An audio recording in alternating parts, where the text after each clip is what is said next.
कधी बच्चू कडूचं काही नाव घेतलं नाही। या राज्यामध्ये अनेक लोक ते बच्चू कडूचा रेफरन्स दिला नाही।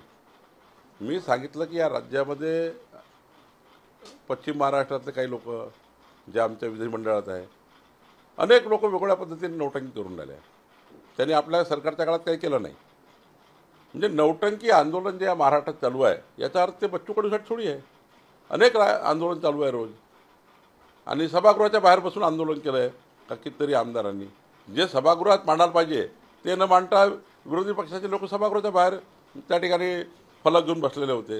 ही जी नौटंकी आहे, उलट तर बच्चू कडूंनी सांगितलेल्या संपूर्ण बैठका मी घेतल्या आणि पुढे घेणार आहे। पुढच्या 15 ऑगस्ट नंतर जेवढ्या बैठका माझ्या अध्यक्षतेखाली बच्चू कडून सांगितलेल्या प्रश्नाच्या झाल्या होत्या त्या सर्व बैठका पुन्हा होणार आहे। आणि आपण निर्णय घेतला ना, माननीय मुख्यमंत्र्यांनी दिव्यांगांचे 2,500 रुपये महिना केला।